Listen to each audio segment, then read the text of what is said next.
Hello everyone. So RRB board conduct பண்ணுற sectional control exam. So அது வந்து நம்மளுக்கு ஜூலை 15 வந்து அதை பற்றி நோட்டிஃபிகேஷன் வந்திருக்கு, வரப்போகுது. ஷார்ட் நோட்டீஸ் வந்து உங்களுக்கு வந்து ஜூன் 26 அரௌண்ட் வந்துருச்சுன்னு நினைக்கிறேன். ஸோ நம்ம வந்து செக்ஷன் கண்ட்ரோல் எக்ஸாம்ஸ் எப்படி இருக்கும்னு பார்த்துட்ருக்கோம். அதாவது ப்ரீவியஸ் இயர் பேப்பர் எடுத்துகிட்டு அதில் நம்மளுக்கு வந்து குவான்ஸ் அண்ட் ரீசனிங் கொஷின்ஸ் எப்படி இருக்குன்னு பார்த்துட்டு வரோம். ஓகேங்களா, இது ஒரு கண்டினியூஷன் வீடியோ தான். நம்ம வந்து மேக்ஸ் கொஷின்ஸை மட்டும் குரூப் பண்ணி பார்க்க போகிறோம். ஓகேங்களா, fine. If a man travels at the rate of 12 km per hour, he misses the train by 7 minutes. However, if he travels at the rate of 30 km per hour, he reaches a station 5 minutes before the arrival of the train. Find the distance covered by him to reach the train. Time and distance base பண்ணி இருக்கக்கூடிய question இது. ஓகேங்களா, தமிழ் ஒரு வாட்டி பார்த்துடலாம். ஒரு நபர் மணிக்கு 12 கிலோமீட்டர் வேகத்தில் சென்றால் அவர் 7 நிமிட இடைவெளியில் ரயிலை தவற விடுகிறார். ஆனால் மணிக்கு 30 கிலோமீட்டர் வேகத்தில் சென்றால் ரயில் வருவதற்கு 5 நிமிடங்களுக்கு முன்பே நிலையத்தை அடைகிறார். அவர் நிலையத்தை அடைய கடந்த தூரத்தை கண்டறியவும். ஓகேவா, ஃபைன். ஸோ இப்போ டைம் அண்ட் டிஸ்டன்ஸ் பேஸ் பண்ணியிருக்க கொஸ்டின் என்ன கேட்டிருக்காங்களோ, டேட்டா எது க்ளூ எதுன்றதை நம்ம டிஃப்ரென்ஷியேட் பண்ணிட்டோம்னா க்ளூவை பேஸ் பண்ணி நம்ம சால்வ் பண்ண ஆரம்பிக்கலாம். இங்கே க்ளூன்றது என்னென்னா, ரெண்டு கேஸுமே ட்ராவல் பண்ணக்கூடிய டிஸ்டன்ஸ் சேமாக இருக்கும். ஓகேங்களா, ஃபர்ஸ்ட் கேஸில் அதாவது 12 கிலோமீட்டர்ஸ் பர் ஹவர் போகிறார் இல்லையா, அப்போ போய் அப்படி போயும் 12 கிலோமீட்டர்ஸ் பர் ஹவரில் போயும் அவர் வந்து ரீச் பண்ணக்கூடிய அந்த டிஸ்டன்ஸும் 30 கிலோமீட்டர்ஸ் பர் ஹவரில் போயும் அவர் கவர் பண்ணக்கூடிய டிஸ்டன்ஸும் சேமாக இருக்கும். இதுதான் க்ளூ. க்ளூன்றது எப்பவுமே டேரெக்டாக கொடுக்க மாட்டாங்க, இன்டெரக்டாக நம்ம வந்து கண்டுபிடிக்கிற மாதிரி இருக்கும். ஓகேங்களா, so distance travelled in both the cases same. Distance travelled in both the cases is same. So distance is equal to speed into time. So first கேஸில் என்ன ஸ்பீடுன்னு பார்த்தீங்கன்னா 12 kilometres per hour. 12 kilometres per ஹவரில் போயிட்டு என்ன பண்ணுறாங்க, distance is equal to speed into time. So first கேஸில் speed வந்து 12 kilometres per hour. 12 kilometres per ஹவரில் போயிட்டு என்ன பண்ணுறாங்க, யூஸ்வல் டைமை விட 7 மினிட்ஸ் வந்து லேட்டாக போகிறாங்க. மிஸ்ஸஸ் அ ட்ரெயினை என்ன அர்த்தம், 7 நிமிஷம் கழித்து போகிறாங்கன்னு அர்த்தம். அப்போ 7 நிமிஷம் அதிகமாக எடுத்துக்கிறாங்கன்னு எடுத்துக்கும். ஓகேங்களா, ஸோ யூஸ்வல் டைமை விட 7 மினிட்ஸ் அதிகமாக எடுத்திருக்காங்க. ஓகேங்களா, யூஸ்வல் டைமை விட 7 மினிட்ஸ் அதிகமாக எடுத்திருக்காங்க. அதே மாதிரி செகண்ட் கேஸில் போயிட்டிங்க அப்படின்னா, if he travels at 30 kilometres per hour. So second கேஸில் அவங்களோட ஸ்பீட் வந்து 30 கிலோமீட்டர்ஸ் பர் ஹவர். இப்படி போயிட்டு எவ்வளோ நேரத்தில் ரீச் ஆகிறாங்கன்னு பார்த்தீங்கன்னா, he reaches the station 5 minutes before the arrival of the train. அதாவது யூஸ்வல் டைமை விட 5 மினிட்ஸ் ஏர்லியராக எடுத்துக்கிறாங்க. ஓகேங்களா, ட்ரெயின் வரக்கூடிய கரெக்டான டைம் தான் நம்ம யூஸ்வல் டைம் சொல்கிறோம்.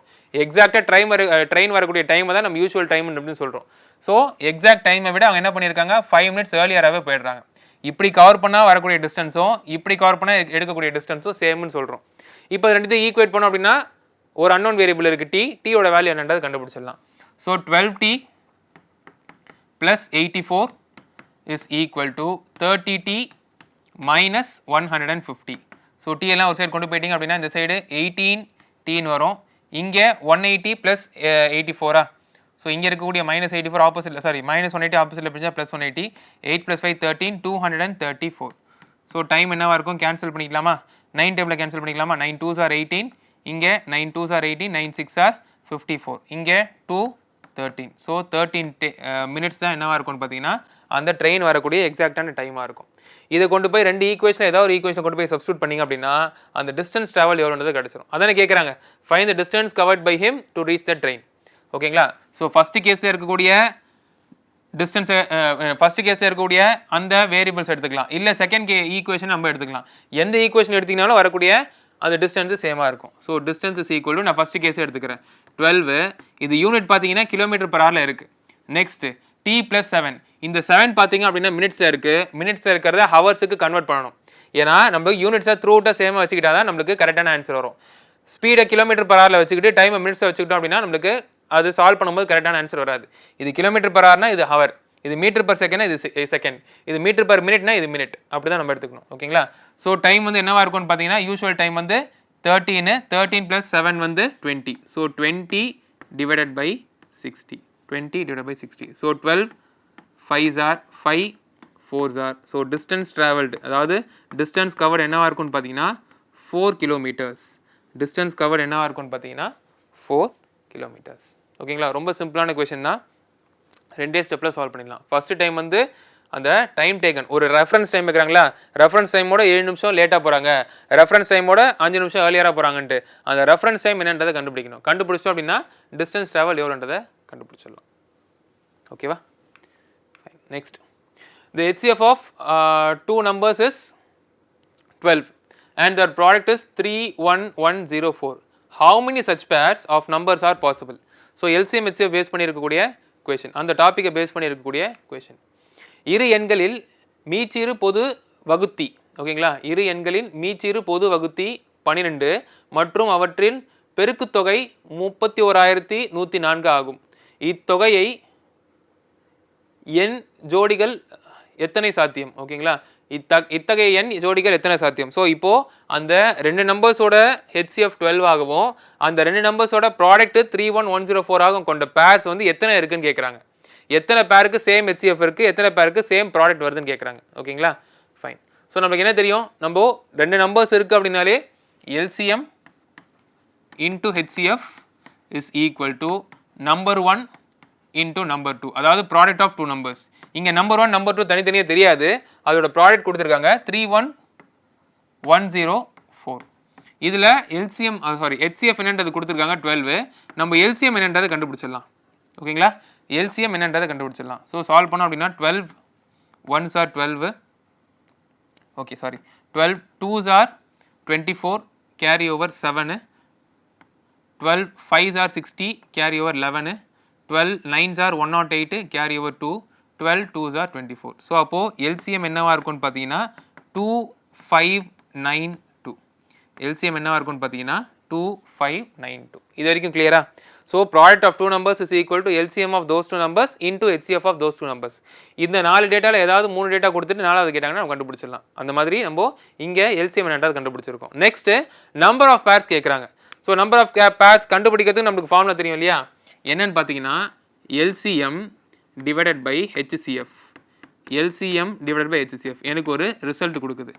அந்த ரிசல்ட்டோட, ஓகேங்களா, அந்த ரிசல்ட்டோட கோப்ரைம் பேர் எத்தனை கண்டுபிடிச்சோம் அப்படின்னா பாசிபிள் பேர்ஸ் எவ்வளோன்னு கண்டுபிடிச்ச மாதிரி. அந்த ரிசல்ட்டோட கோப்ரைம் பேர்ஸ் எவ்வளோன்னு கண்டுபிடிச்சோம் அப்படின்னா பாசிபிள் பேர்ஸ் எவ்வளோன்னு கண்டுபிடிச்ச மாதிரி. ஸோ இப்போ நம்ம கண்டுபிடிச்ச LCM என்னது 2592வா. So 2592 divided by HCF. HCF எவ்வளோ 12ன்னு கொடுத்துருக்காங்க. ஸோ இதோட ரிசல்ட் என்னன்னு பார்க்கலாம். So 12 2s are 24, 12 1s are 12, 12 6 are 72. So result வந்து 216. இப்போ அந்த 216 ரெண்டு நம்பராக பிரிக்கணும், ஓகேங்களா. அந்த ரெண்டு நம்பரில் எனக்கு கோப்ரைம் பேர் எத்தனை இருக்கோ அவ்வளோ பாசிபிள் பேர்ஸ் இருக்குன்னு சொல்லலாம், ஓகேங்களா. கோப்ரைம் பேர்ஸ் எத்தனை இருக்கோ அவ்வளோ பாசிபிள் பேர்ஸ்னு சொல்லலாம், ஓகேங்களா. சிம்பிளி நான் என்ன பண்ணுறேன், ப்ரைம் ஃபேக்டரைசேஷன் பண்ணிக்கிறேன். 216 நான் என்ன பண்ணுறேன்னா ப்ரைம் ஃபேக்டரைசேஷன் பண்ணிக்கிறேன். 216 நம்பரை பார்த்தோன்னே எனக்கு என்ன தெரியுதுன்னு பார்த்தீங்கன்னா 6ஓட கியூப். ஸோ 6ஓட கியூப் எப்படி பிரிக்கிறேன், 2 power of 3 3 power of 3, ஓகேங்களா. ஸோ அப்போ எப்படி பிரிக்கலாம் அந்த ரெண்டு நம்பரை, 1,216 1,216. ஸோ இந்த ரெண்டு நம்பரை மல்டிப்ளை பண்ணாலும் உங்களுக்கு 216 தான் வரும். ஸோ இந்த ரெண்டு நம்பர்ஸோட LCM எடுத்தீங்க அப்படின்னா 2592 வரும். இந்த ரெண்டு நம்பர்ஸோட HCF எடுத்தீங்க அப்படின்னா உங்களுக்கு 12 வரும். ஸோ அப்போ இதையும் ஒரு பேர்னு எடுத்துக்கலாம், ஓகேங்களா. நான் என்ன சொல்கிறேன் புரியுதா, இது வந்து உங்களுக்கு 1,216ன்றது ஜஸ்ட் ரேஷியோ தான், இது ஜஸ்ட் ரேஷியோ தான். இப்போ நீங்கள் என்ன பண்ணுவீங்க, இந்த ரேஷியோ வச்சு இது ஒரு பேர் இருக்குன்னு சொல்லுவீங்க, நம்பர் இது கிடையாது, ஓகேங்களா, ஜஸ்ட் ரேஷியோ தான். இந்த ரேஷியோவில் ஒரு பார்ட் வந்து 1, இன்னொரு பார்ட் 12, அதாவது 12 into 1 12 தான் ஃபர்ஸ்ட் நம்பர். என்ன சொல்கிறேன்னு புரியுதா, 12 into 1 12 தான் ஃபர்ஸ்ட் நம்பர், 12 into 216 தான் செகண்ட் நம்பர், 12 into 216 தான் செகண்ட் நம்பர். இப்போ எடுத்தீங்க அப்படின்னா இந்த ரெண்டு நம்பர்ஸ்க்கு LCM எடுத்தீங்க அப்படின்னா உங்களுக்கு 2592 வரும். இந்த ரெண்டு நம்பர்ஸ்க்கு HCF எடுத்தீங்க அப்படின்னா 12 வரும், ஓகேங்களா. ஸோ இது ஒரு பேருன்னு நம்ம கன்சிடர் பண்ணலாம், இதை ஒரு வேலிட் பேருன்னு கன்சிடர் பண்ணலாம். அதே மாதிரி இன்னொன்று என்ன பண்ணலாம், 2 power of 3 வந்து 8, அதே மாதிரி 3 power of 3 வந்து 27. ஸோ 8:27 இது வந்து கோப்ரைம், இது வந்து பாசிபிள் பேர். ஸோ எத்தனை கோப்ரைம் பேர் இருக்கோ அத்தனை பாசிபிள் பேர்ஸ் இருக்குன்னு சொல்லலாம் இல்லையா. ஆக்சுவல் நம்பர்ஸ் பார்த்தீங்கன்னா 12 into 216 இது ஒரு பேர். இந்த நம்பர்ஸ்க்கு LCM எடுத்தீங்கன்னா 2592 வரும், இந்த நம்பர்ஸ்க்கு HCF எடுத்தீங்கன்னா 12 வரும். அதே மாதிரி இன்னொரு பேர் கண்டுபிடிக்கலாமா, இன்னொரு பேர் கண்டுபிடிக்கிறதுக்கு இன்னொரு பேரோட ரேஷியோ கண்டுபிடிக்கணும். ஸோ இன்னொரு கோப்ரைம் பேர் ரேஷியோ என்ன இருக்கும், 2 power of 3 8, 3 power of 3 27, ஓகேங்களா. இது எடுத்துக்கிட்டிங்கன்னா இது உங்களுக்கு கோப்ரைம் பேர். இங்கேருந்து நீங்கள் என்ன பண்ணணும், பாசிபிள் பேர்ஸ் பண்ணணுமா, 8 into 12 தான் ஃபர்ஸ்ட் நம்பர், 8 into 12 தான் ஃபர்ஸ்ட் நம்பர், 27 into 12 தான் செகண்ட் நம்பர், 27 into 12 தான் செகண்ட் நம்பர். இது இன்னொரு பாசிபிள் பேர்ஸ். ஸோ மொத்தமாக பார்த்தீங்க அப்படின்னா உங்களுக்கு 2 பாசிபிள் பேர்ஸ் இருக்குது. மொத்தமாக பார்த்தோம் அப்படின்னா நம்மளுக்கு 2 பாசிபிள் பேர்ஸ் இருக்குது. புரியுது என்ன சொல்ல வரேன்ட்டு. இப்போ எனக்கு ரெண்டு நம்பர் இருக்கணும், அந்த ரெண்டு நம்பர்ஸோட LCMோ அந்த ரெண்டு நம்பர்ஸோட HCFோ சேமாக இருக்கணும். அப்படி 2 நம்பர் தான் இருக்க முடியுமா, அதாவது ஒரு பேர் தான் இருக்க முடியுமான்னு கேட்டிங்கன்னா ஒரு பேர் கிடையாது, நிறைய பேர்ஸ் இருக்கும். அதில் எத்தனை பேர் இருக்குன்றதை நம்ம சொல்லணும். அது எப்படி சொல்லுவோம்னு பார்த்தீங்கன்னா, அந்த 2 நம்பர்ஸோட எல்சிஎம், அந்த 2 நம்பர்ஸோட ஹெச்சிஎஃப் எடுத்துப்போம். எல்சிஎம் ஹெச்சிஎஃபால் டிவைட் பண்ணோம் அப்படின்னா ஒரு ரிசல்ட் வரும். அந்த ரிசல்ட்டுக்கு ஓகேங்களா, அந்த ரிசல்ட்டுக்கு கோப்ரைம் பேர் எவ்வளோன்னு கண்டுபிடிச்சாலே அந்த எல்சிஎம் ஹெச்சிஎஃப்க்கு பாசிபிள் பேர்ஸ் எவ்வளோன்றது கண்டுபிடிச்சிடலாம். இப்போ நம்ம என்ன பண்ணுறோம், அந்த ரிசல்ட்டுக்கு தான் எடுத்துக்கிறோம் ஓகேங்களா. அந்த ரிசல்ட்டுக்கு எத்தனை கோப்ரைம் பேர்னு பார்க்குறோம், 2 கோப்ரைம் பேர் இருக்குது, அப்போ 2 பாசிபிள் பேர்ஸ் இருக்குன்னு சொல்கிறோம். ஒரு செட்டு வந்து 12, 12 × 216, இன்னொரு செட் வந்து 12 × 18, 27 × 12. இந்த 2 செட்டுக்கும் பார்த்தீங்கன்னா எல்சிஎம் வந்து 2592, இந்த 2 செட்டுக்கும் பார்த்தீங்கன்னா ஹெச்சிஎஃப் 12 வரும் ஓகேங்களா. ஸோ பேசிக்ஸ் படிச்சுட்டு வாங்க. பேசிக்ஸ் படிக்காதவங்களுக்கு நான் என்ன சொல்கிறது அவ்வளோ புரியாமல் போகலாம். பட் தெரிஞ்சவங்களுக்கு இந்த ப்ராடக்ட் ஆஃப் 2 நம்பர்ஸ் அப்படின்ற அந்த ரிசல்ட் தெரியும், அந்த ரிசல்ட்டை பேஸ் பண்ணி அந்த ஃபார்முலாவை பேஸ் பண்ணி இருக்கக்கூடிய ரிசல்ட்ஸ் தெரியும் அப்படின்னு சொல்கிறவங்களுக்கு நான் சொல்கிறது புரியும் ஓகேங்களா. ஸோ அதனால் வந்து கான்செப்ட் பார்த்துட்டு அதுக்கப்புறம் கொஸ்டின் சால்வ் பண்ண பாருங்கள். அப்புறம் இந்த கொஸ்டினை ரீவிசிட் பண்ணுங்கள், உங்களுக்கு ஒரு பெட்டர் அண்டர்ஸ்டாண்டிங் இருக்கும். Next, the given table shows the distribution of weekly wages of workers. Find the mode. இங்கேயுமே வந்து உங்களுக்கு ஸ்டாட்டிஸ்டிக்ஸ் பேஸ் பண்ணி கொஸ்டின் தான். ப்ரீவியஸ் செஷன்லையும் நம்ம பார்த்தோம் கரெக்டுங்களா. ஸ்டாட்டிஸ்டிக்ஸ் பேஸ் பண்ணி இருக்கக்கூடிய கொஸ்டின் மீடியன் கேட்டிருந்தாங்க, மோட் கேட்டிருந்தாங்க, இங்கேயும் மோட் கேட்டிருக்காங்க. ஸோ நம்ம என்னென்னு பார்க்கலாம். இது குரூப்டு டேட்டாக்கு ஓகேங்களா, குரூப்டு டேட்டாக்கு தமிழ் ஒருட்டி பார்த்துடலாம். கொடுக்கப்பட்ட அட்டவணை தொழிலாளர்களின் வாராந்திர ஊதியத்தின் பரவலை காட்டுகிறது. முகட்டை காண்க. முகட்டுனா மோடு ஓகேங்களா, முகட்டை காண்க. ஸோ மோடுன்னு வரும்போது ஃபார் த குரூப்டு டேட்டா என்னன்னு லாஸ்ட் இதுலேயே பார்த்தோம் இல்லையா, mode for the grouped data என்னவா இருக்குன்னு பார்த்தீங்கன்னா lower limit plus current frequency minus previous frequency 2 times of current frequency minus previous frequency minus next frequency into range. Range வந்து ஹெச்சில் டினோட் பண்ணுவோம். ஸோ இங்கே பார்க்கும்போது இருக்கிறதுலே ஃப்ரீக்வன்சி இருக்கிறதுலே அதிக ஃப்ரீக்வன்சி எங்கே இருக்குன்னு பார்த்தீங்கன்னா 24, இருக்கிறதுலே ஹையஸ்ட் ஃப்ரீக்வன்சி எங்கே இருக்குன்னு பார்த்தீங்கன்னா 24. 24 கரஸ்பாண்ட் பண்ணுற அந்த கிளாஸ் என்னன்னு பார்ப்போம். அந்த கிளாஸில் தான் நீங்கள் என்ன பண்ணணும்னு பார்த்தீங்கன்னா மோட் கண்டுபிடிக்கணும். எதுக்கு மோட் கேட்குறாங்க, find the mode of the weekly wages. ஒர்க்கர்ஸோட வேஜஸ் இந்த ரேஞ்சில் இருக்குது, 100லேருந்து 150, 150லேருந்து 200, 200லேருந்து 250, 250 300, 300லேருந்து 350, இந்த ரேஞ்சில் தான் ஒர்க்கர்ஸ் வந்து வேஜஸ் வாங்குறாங்க. அதில் அதிகபட்ச அந்த அதிகமாக வாங்கக்கூடிய அந்த வேஜஸோட எண் அந்த நம்பர் என்னன்னு கேட்குறாங்க. அதிகபட்சமாக எத்தனை பேர் வாங்குறாங்கன்றத ஃபஸ்ட்டு பார்த்துட்டு அது எந்த ஒரு ரேஞ்சு வேஜஸ் ரேஞ்சில் இருக்கோ அதுலேருந்து நம்ம எடுக்க போகிறோம் ஓகேங்களா.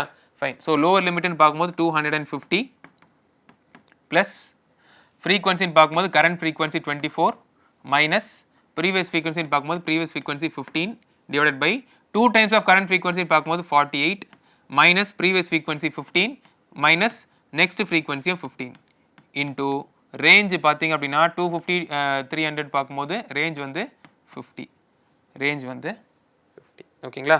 ஃபைன். ஸோ இப்போ இதுக்கு அடுத்த ஸ்டெப் இங்கே போட்டுக்கிட்டுமா, மோட் இஸ் ஈக்குவல் டு மோடுன்னு போட்டுக்கிறேன். Mode is equal to 250 plus 24 minus 15 9 divided by 15 group பண்ணிக்கலாம் 30, 48 மைனஸ் 30 வந்து 18 into 50. So 1 times 2 times 2 times 25. So 250 + 25 275. So mode for the following data என்ன இருக்குன்னு பார்த்தீங்கன்னா 275 ஓகேவா. ஸோ ஃபார்முலா என்னன்றது தெரிஞ்சு வச்சுக்கோங்க, அதில் இருக்கக்கூடிய டேர்ம்ஸ் எதை டினோட் பண்ணுறதுன்னு தெரிஞ்சு வச்சுக்கோங்க, அதுக்கப்புறம் சால்வ் பண்ணுறது உங்களுக்கு ஈஸியாக இருக்கும். Okay fine. Next, a brick measures 5 meters in length, 4 meters in breadth and 3 centimeters in height. Okay, how many bricks will be used to make a wall of 15 meters length, 20 meters breadth and 4 meters height? ஓகேங்களா.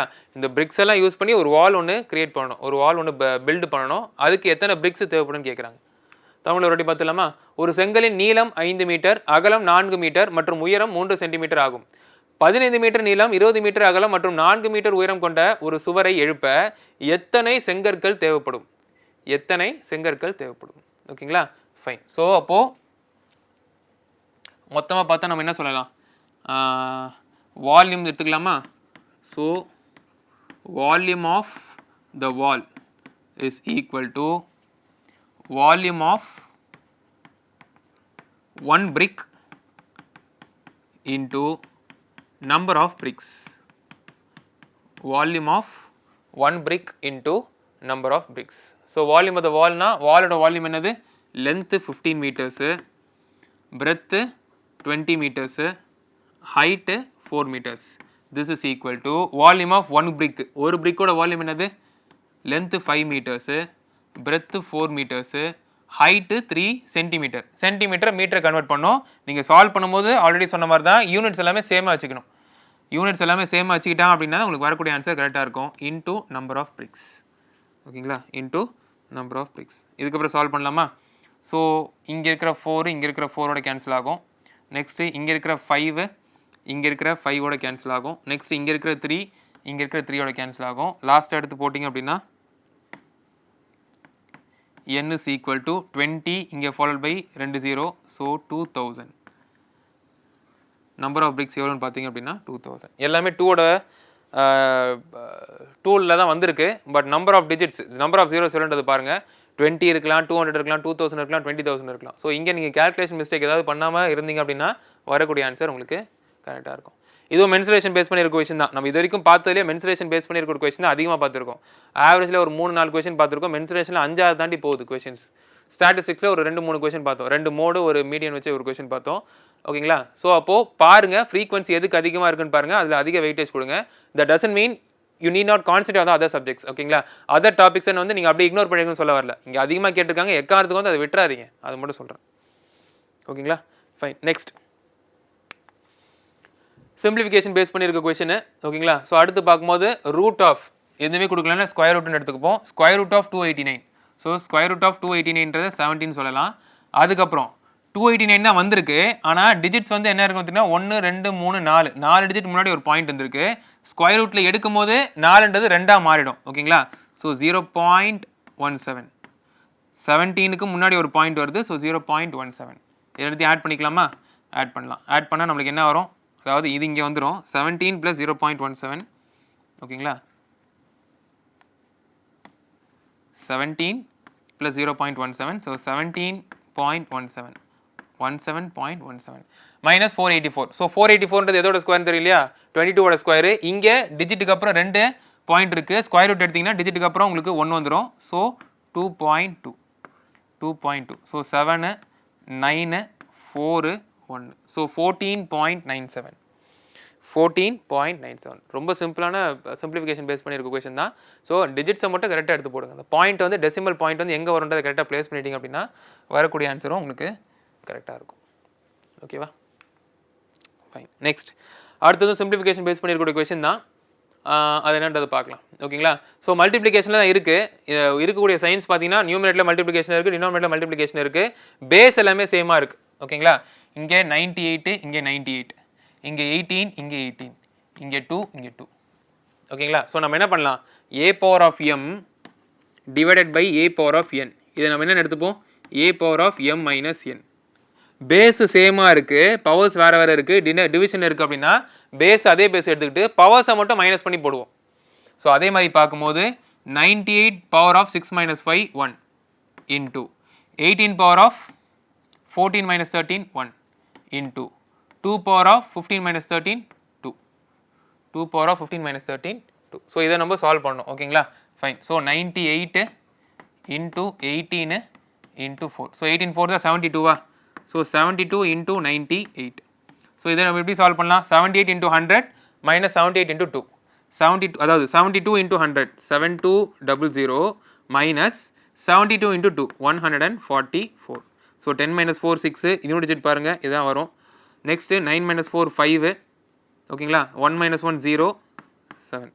So 7056. நான் எடுத்துக்கிற time கூட எடுத்துக்காது, நீங்கள் குயிக்காக தான் solve பண்ணுவீங்க. நான் வந்து எக்ஸ்பிளைன் பண்ணிட்டு சால்வ் பண்ணுறதுனால கொஞ்சம் டைம் எடுத்துக்கிறேன். ஓகேங்களா? ஸோ இதுவும் சிம்பிளிஃபிகேஷன் பேஸ் பண்ணியிருக்க கொஸ்டின். கான்செப்ட் தெரிஞ்சிச்சு, எப்படி சால்வ் பண்ண தெரிஞ்சிச்சுன்னா உங்களுக்கு சால்வ் பண்ணுற அந்த ஸ்டெப் ஈஸியாக இருக்கும். ஓகே தானே? Fine. Next A and B have incomes in the ratio 4:3 and the expenditures in the ratio 2:1. If A saves rupees 5,000 and B saves rupees 6,000, then A's expenditure exceeds B's expenditure by how much? ஏவோட செலவு வந்து பியோட செலவோட எவ்வளோ அதிகமாக இருக்குது அப்படின்னு கேட்குறாங்க. ஓகேங்களா? ஸோ இது வந்து உங்களுக்கு ரேஷியோ பேஸ் பண்ணியிருக்கக்கூடிய கொஸ்டின் தான். இங்கேயும் ரேஷியோவில் கொடுத்துருக்காங்க, இந்த ரேஷியோவில் கொடுத்துருக்காங்க. ரேஷியோ டாப்பிக்கில் இன்கம் எக்ஸ்பெண்டிச்சர் பேஸ் பண்ணி இருக்கக்கூடிய கொஸ்டின். தமிழ் ஒரு வாட்டி பார்த்துலாமா? ஏ மற்றும் பி ஆகியோரின் வருமான விகிதம் 4:3 மற்றும் செலவு விகிதம் 2:1 ஆகும். ஏ ரூபாய் 5,000 பி ரூபாய் 6,000 சேமித்தால் பியின் செலவை விட ஏயின் செலவு எவ்வளவு அதிகமாக இருக்கும் எவ்வளவு அதிகமாக இருக்கும் ஸோ இப்போ ஏவோட இன்கம் வந்து 4:3ன்னு சொல்கிறாங்க நம்ம கன்வீனியன்ஸுக்கு 4x 3xன்னு எடுத்துக்கலாம் பி அண்ட் எக்ஸ்பெண்டிச்சர் என்ன ரேஷியோவில் இருக்குன்னு சொல்கிறாங்க 2:1 ரேஷியோவில் இருக்குன்னு சொல்கிறாங்க நம்ம கன்வீனியன்ஸுக்கு 2y 1yன்னு எடுத்துக்கலாம் எடுத்துக்கிட்டு நம்ம என்ன பண்ணலான்னு பார்த்தீங்கன்னா அதாவது income minus expenditure is equal to savings income minus expenditure is equal to savings so அந்த கான்செப்ட் படி நம்ம வந்து 2 ஈக்குவேஷன்ஸை ஃபார்ம் பண்ணிவிட்டு அந்த 2 ஈக்குவேஷன் சால்வ் பண்ணி நம்மளுக்கு தேவைப்படுற டேட்டாவை கண்டுபிடிச்சிடலாம் ஓகேவா ஸோ சேவிங்ஸ்னு பார்க்கும்போது யாரோட சேவிங்ஸ் அதிகமாக இருக்குது பியோட சேவிங்ஸ் அதிகமாக இருக்குது ஸோ நான் பியோட ஈக்குவேஷனை ஃபஸ்ட்டு எடுத்துக்கிறேன் பியோட ஈக்குவேஷன் என்னவா இருக்கும் பியோட income 3 parts so 3x minus பியோட எக்ஸ்பெண்டிச்சர் எவ்வளோ இருக்கும் 1 part so 1y so 3y minus 3x minus 1y is equal to பியோட சேவிங்ஸ் எவ்வளோ 6000 புரியுதா பியோட எக்ஸ்பெண்டிச்சர் மைனஸ் பியோட சேவிங்ஸ் எனக்கு பியோட இன்கம் மைனஸ் பியோட எக்ஸ்பெண்டிச்சர் எனக்கு பியோட சேவிங்ஸை கொடுக்கும் பியோட இன்கம் மைனஸ் பியோட எக்ஸ்பெண்டிச்சர் எனக்கு பியோட சேவிங்ஸை கொடுக்கும் அதே மாதிரி ஏவோட இன்கம் 4x ஏவோட இன்கம் மைனஸ் ஏவோட எக்ஸ்பெண்டிச்சர் 2y இது எனக்கு ஏவோட சேவிங்ஸை கொடுக்கும் this is equation 1 and this is equation 2 ஓகேங்களா பியோட இன்கம் மைனஸ் பியோட எக்ஸ்பெண்டிச்சர் பியோட சேவிங்ஸை கொடுக்கும் ஏவோட இன்கம் மைனஸ் ஏவோட எக்ஸ்பெண்டிச்சர் ஏவோட சேவிங்ஸை கொடுக்கும் கிளியரா ஃபைன் ஸோ இப்போ சால்வ் பண்ணிடலாமா ஸோ சால்வ் பண்ணால் நமக்கு என்ன வேணும் நம்மளுக்கு எக்ஸோட வேல்யூ வேணுமா இல்லை ஒய்யோட வேல்யூ வேணுமா அவங்க கேட்குறது எக்ஸ்பெண்டிச்சர் கேட்குறாங்க ஸோ எக்ஸ்பெண்டிச்சர் அப்படின்றது எனக்கு என்ன டேர்மில் இருக்குது ஒய்யில் இருக்குது ஸோ ஒய் தான் வேணும் இப்போ என்ன பண்ணுறேன்னா இந்த ஈக்குவேஷன் 1 மட்டும் நான் வந்து இன்டூ 2 பண்ணிக்கிறேன் ஈக்குவேஷன் 1 மட்டும் நான் வந்து இன்டூ 2 பண்ணிக்கிறேன் இல்லைனா ஒய் ரிட்டைன் பண்ணிக்கலாமா ஒய்யை ரிட்டைன் பண்ணால் நம்ம வந்து எக்ஸை கேன்சல் பண்ணுற மாதிரி எடுத்துக்கலாமா அப்போ ஈக்குவேஷன் 1 இன்டூ 4 ஆகவும் ஈக்குவேஷன் 2 இன்டூ 3 ஆகவும் பண்ணிக்கிறேன் ஈக்குவேஷன் 1 இன்டூ 4 பண்ணால் எக்ஸ் கேன்சல் ஆகிடும் ஈக்குவேஷன் 2 இன்டூ 3 பண்ணால் எக்ஸ் கேன்சல் ஆகிடும் ஸோ அப்போ எடுத்து போட்டுக்கிறேன் so 4 × 3 12x minus 4 × 1 4y this is equal to 6 4s are 24 2400 next கீழே 4 × 3 12x minus 3 × 2 6y this is equal to 5 × 3 15 1500 இப்போது ரெண்டுத்தையும் சப்ட்ராக்ட் பண்ணுறேன் இங்கே மைனஸு இங்கே ப்ளஸ்ஸு இங்கே மைனஸ் ஸோ 12x கேன்சல் ஆகிடும் 6 மைனஸ் 4 2y இங்கே 24 மைனஸ் 15 வந்து 900 ஓகேங்களா so 2y is equal to 900 அப்படின்னா ஒய்யோட வேல்யூ 450 ஒய்யோட வேல்யூ 450 ஓகேங்களா ஃபைன் ஸோ அப்போ என்ன கேட்டாங்க ஏவோட எக்ஸ்பெண்டிச்சர் வந்து A's expenditure exceeds B expenditure by what ஏவோட எக்ஸ்பெண்டிச்சர் வந்து பியோட எக்ஸ்பெண்டிச்சரை எவ்வளோ வந்து அதிகமாக இருக்கும் அப்படின்னு கேட்குறாங்க ஓகேங்களா ஃபைன் ஸோ இங்கே பார்க்கும்போது உங்களுக்கு 2y இங்கே 1y வந்து உங்களுக்கு 450 அப்படின்னா 2y வந்து உங்களுக்கு 900 அப்படின்னு இருக்கும் 900 மைனஸ் 450 வந்து 415 இருக்கும் ஓகேங்களா 5000 6000 தானே 6 4s are 24 24000 15000 9000 4500 so 2y minus 1y is equal to 9000 minus 4500 the answer will be 4500 the answer will be 4500 option D தான் ஆன்சரா இருக்கும் ரொம்ப சிம்பிள் தான் ஈக்குவேஷன் ஃபார்ம் பண்ணி நீங்கள் சால்வ் பண்ணிடலாம் ஓகேங்களா பியோட இன்கம் மைனஸ் பியோட எக்ஸ்பெண்டிச்சர் பியோட சேவிங்ஸை கொடுக்கும் ஏவோட இன்கம் மைனஸ் ஏவோட எக்ஸ்பெண்டிச்சர் ஏவோட சேவிங்ஸை கொடுக்கும் இதில் நம்ம எதில் ரொம்ப கிளியராக இருக்கணும்னு பார்த்தீங்கன்னா இங்கே உங்களுக்கு கேன்சல் ஆச்சு இல்லையா அந்த எக்ஸ்ன்னு போட்டுக்கிறேன் இல்லையா அந்த பார்ட்டும் இந்த பார்ட்டும் சேமாக இருக்கணும்னு அவசியம் கிடையாது எப்போவுமே சேமாக இருக்கணும் கிடையாது நீங்கள் சேஃபர் சைடு என்ன பண்ணுங்கள் ஏவோட ரேஷியோ வேறு பார்ட்ஸால் கேன்சல் ஆகிருக்கு சேவிங்ஸ் வந்து வேறு பார்ட்ஸால் கேன்சல் ஆகிருக்கு அதாவது இன்கம் வேறு பார்ட்ஸால் கேன்சல் ஆகிருக்கு ரெடியூஸ் ஆகிருக்கு எக்ஸ்பெண்டிச்சர் வேறு பார்ட்ஸால் கேன்சல் ஆகிருக்கு ரெடியூஸ் ஆகிருக்கு அப்படின்னு எடுத்துக்கோங்க ஓகேங்களா ஃபைன் ஸோ அப்படி எடுத்துக்கிட்டிங்கன்னா ஈக்குவேஷன் மெத்தடில் சால்வ் பண்ணிடலாம் next Kavitha Rakesh and Shalini invested in a business in the ratio 5:8:15 they invested their capitals for 8 months 7 months and 4 months respectively what was the ratio of their profit so ratio method தான் எடுக்கணும் okay இது ratio topic base பண்ணியிருக்கிற question தான் இது வந்து உங்களுக்கு இந்த income expenditure இருக்கு இல்லையா சாரி இன்கம் எக்ஸ்பெண்டிச்சரில் இன்வெஸ்ட்மெண்ட்டு ப்ராஃபிட் இருக்கு இல்லையா ஸோ அந்த மாடல் கொஸ்டின் இது ஓகேங்களா ரேஷியோஸ் தான் கொடுத்துருக்காங்க ஸோ ரேஷியோ மாடலில் ரேஷியோ டாப்பிக்கில் இருக்கக்கூடிய கொஸ்டின் தான் ஓகேங்களா ஸோ அது வந்து உங்களுக்கு என்ன இருக்குன்னு பார்த்தீங்கன்னா கேபிட்டல் இன்வெஸ்ட்மெண்ட் அதாவது கேபிட்டல் ப்ராஃபிட் ஓகேங்களா ஸோ அதை எடுத்துக்கலாம் தமிழ் ஒரு வாட்டி பார்த்துடலாமா கவிதா ராகேஷ் மற்றும் ஷாலினி ஆகியோர் ஒரு தொழிலில் 5 8 15 என்ற விகிதத்தில் முதலீடு செய்தனர் ஓகேங்களா? அவர்கள் தங்கள் முதலீடுகளை முறையே 8 மாதங்கள், 7 மாதங்கள் மற்றும் 4 மாதங்கள் வைத்திருந்தனர். அவர்களின் லாபங்களின் விகிதம் என்ன? ஓகேங்களா? அவங்களுக்கு லாபங்களின் விகிதம், அதாவது ப்ராஃபிட் ஷேரிங் ரேஷியோ என்னன்றது தெரியணும். ஃபர்ஸ்ட் ஆஃப் ஆல் ப்ராஃபிட் எந்த பேசிஸில் அமையன்றது தெரியணும். ஓகேங்களா? ஸோ ஏபின்னு 2 பேர் இருக்காங்க. இங்கே அதே மாதிரி வச்சுக்கிட்டுமா, அவங்களோட நேமே வச்சுக்கிட்டுமா. So Kavitha, Rakesh and Shalini. So அவங்களோட கேபிட்டல் என்னவா இருக்குன்னு பார்த்தீங்கன்னா, அவங்களோட கேபிட்டல்னு சொல்லலாம், இன்வெஸ்ட்மெண்ட் சொல்லலாம், எது வேணால் சொல்லலாம். ஸோ கேபிட்டல் என்ன இருக்குன்னு பார்த்தீங்கன்னா 5, 8, 15. அதே மாதிரி அவங்களோட டைம் பீரியட் என்னவா இருக்குன்னு பார்த்தீங்கன்னா 8, 7, 4. ஓகேங்களா? ஸோ எப்போவுமே கேபிட்டல் இன்டூ டைம் பீரியட் தான் உங்களுக்கு ப்ராஃபிட்டை கொடுக்கும். ஓகேங்களா? ஏ வந்து எவ்வளோ கேபிட்டல் போடுறாங்க, ஏ வந்து அந்த பிஸ்னஸில் எவ்வளோ நாள் இருக்காங்கன்றதை பொறுத்து தான் ஏவோட ப்ராஃபிட் என்னன்றது டிசைட் ஆகும். பி வந்து எவ்வளோ நாள் இருக்காங்க, பி வந்து எவ்வளோ இன்வெஸ்ட்மெண்ட் பண்ணுறாங்கன்றதை பொறுத்து தான் பியோட ப்ராஃபிட் டிசைட் ஆகும். சி எவ்வளோ நாள் இருக்காங்க, சி எவ்வளோ இன்வெஸ்ட் பண்ணுறாங்க பொறுத்து தான் சியோட ப்ராஃபிட் டிசைட் ஆகும். ஓகேங்களா? ஸோ ப்ராஃபிட் ஷேரிங் ரேஷியோ எந்த பேசிஸில் இருக்குன்னு பார்த்தீங்கன்னா, ஒன்று கேபிட்டல், இன்னொன்று டைம். ஸோ சால்வ் பண்ணலாமா? 4 1s ஆர், இங்கே 4 2s ஆர், இங்கே 4 2s ஆர். ஸோ அப்படி எடுக்கும்போது 5 into 2 10, 7 into 2 14, 15 into 1 15. ஸோ இந்த பேசிஸில் தான் இருக்குது. ஸோ 10:14:15. 10:14:15. இந்த பேசிஸில் தான் கவிதா, ரகு தானே, கவிதா, ராகேஷ் அண்ட் ஷாலினியோட ப்ராஃபிட் வந்து பிரியுது. ஓகேங்களா? டோட்டல் ப்ராஃபிட்லேருந்து கவிதாவோட ப்ராஃபிட்டு, ரகுவோட ப்ராஃபிட்டு, ராகேஷோட ப்ராஃபிட்டு, ஷாலினியோட ப்ராஃபிட் என்ன ரேஷியோனா 10:14:15. Okay, next question. Box A contains 5 red and 4 white marbles. Box B contains 3 red and 6 white marbles. If a marble is drawn from each box, what is the probability that they are both of the same color? So probability base பண்ணி இருக்கக்கூடிய question. So இதுக்கு முன்னாடி ஒரு question பார்த்தோம் இல்லையா, conditional probability பார்த்தோம். இது ரொம்ப சிம்பிள் ப்ராபிலிட்டி தான். தமிழ் ஒரு பார்த்துடலாம். பெட்டி ஏயில் 5 சிவப்பு மற்றும் 4 வெள்ளை நிற கோழிகளும், பெட்டி பியில் 3 சிவப்பு மற்றும் 6 வெள்ளை நிற கோழிகளும் உள்ளன. ஒவ்வொரு பெட்டியில் இருந்தும் ஒரு கோழி வீதம் எடுக்கப்பட்டால் அவை இரண்டும் ஒரே நிறத்தில் இருப்பதற்கான நிகழ்தகவு என்ன?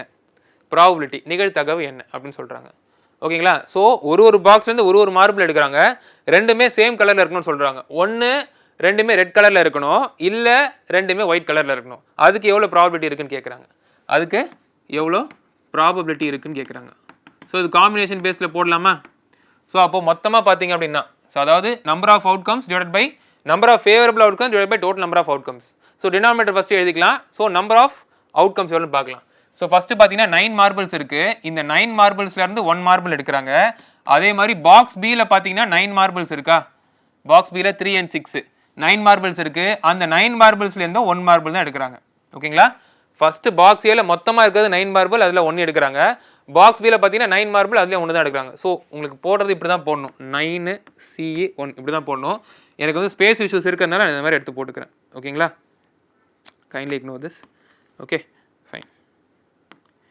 இது வந்து டோட்டல் நம்பர் ஆஃப் அவுட்கம்ஸ். இப்போ ஃபேவரபிள் அவுட்கம்ஸ் பார்க்கலாமா? 1 5 ரெட்லேருந்து 1 ரெட் எடுக்கணும். அதே மாதிரி அங்கே பாக்ஸ் பியில் பார்க்கும்போது 3 ரெட்லேருந்து 1 ரெட் எடுக்கணும். இல்லை, இது ஒரு கேஸ். இல்லை, 4 ஒயிட் மார்பிள்ஸ்லேருந்து 1 ஒயிட் மார்பிள் எடுக்கணும். அதே மாதிரி பாக்ஸ் பியில் பார்க்கும்போது 6 ஒயிட் மார்பிள்லேருந்து 1 ஒயிட் மார்பிள் எடுக்கணும். ஓகேங்களா? இது ரெட் மார்பிள்ஸ் எடுக்கிறதுக்கு உண்டான ப்ராபபிலிட்டி, ஃபேவரபிள் அவுட்கம்ஸ். இது ஒயிட் மார்பிள்ஸ் எடுக்கிறதுக்கு உண்டான ப்ராபபிலிட்டி, ஃபேவரபிள் அவுட்கம்ஸ். எடுத்து போடலாமா? ஸோ 5C1னா ஜஸ்ட் 5 தான், இன்டூ 3C1னா ஜஸ்ட் 3 தான், ப்ளஸ் 4C1னா ஜஸ்ட் 4 தான், 6C1னா ஜஸ்ட் 6 தான், டிவைடட் பை 9C1 அப்படின்னா ஜஸ்ட் 9, 9C1னா ஜஸ்ட் 9. ஓகேவா? So 5 into 3 15 plus 6 into 4 24 divided by 9 into 9 91. So இதை சால்வ் பண்ணும்போது 5 + 4 9, 2 + 1 3, 39 divided by 81 இருக்கும். ரெடியூஸ் பண்ணிங்கன்னா 3 13s are 39, 3 27s are 81. So 13/27. 13/27 will be the answer. ஓகேவா? ஸோ இப்போ ப்ராபபிலிட்டி பேஸ்ட் கொஸ்டின்ஸ்னு பார்க்கும்போது நம்மளுக்கு கொஸ்டின் காம்ப்ளிகேட்டாக இல்லை, பட் லென்த்தியாக இருக்குது. என்ன சொல்கிறாங்கன்னு பார்த்தீங்கன்னா, பாக்ஸ் ஏ இருக்குது, பாக்ஸ் ஏல 2 மார்பிள் வைக்கிறாங்க, 1 ரெட்டு 1 ஒயிட்டு. பாக்ஸ் பி இருக்குது, பாக்ஸ் பியில் 2 மார்பிள்ஸ் வைக்கிறாங்க, இன்னொன்று ரெட்டு இன்னொன்று ஒயிட்டு. கவுண்ட் சேம் கிடையாது. ஃபர்ஸ்ட் பாக்ஸில் பார்க்கும்போது 5 ரெட்டு 4 ஒயிட் பால்ஸ் இருக்குது. செகண்ட் பாக்ஸில் பார்க்கும்போது 3 ரெட்டு 6 ஒயிட் பால்ஸ் இருக்குது. ஸோ சேம் கலர் மார்பிள்ஸை பிக் பண்ணணும்னு சொல்கிறாங்க. சேம் கலர் மார்பிள்ஸை பிக் பண்ணதுக்கு ஸ்டெப்ஸ் இதுவாக தான் இருக்கும். ஸோ இது வரைக்கும் நம்ம வந்து என்ன செட் ஆஃப் கொஷின்ஸ் குவான்ஸில் எப்படி கொஷின்ஸ் இருந்துன்னு பார்க்குறோம். நெக்ஸ்ட் செட் ஆஃப் கொஷின்ஸை நெக்ஸ்ட் வீடியோஸில் பார்க்கலாம். ஓகேங்களா? தேங்க்யூ.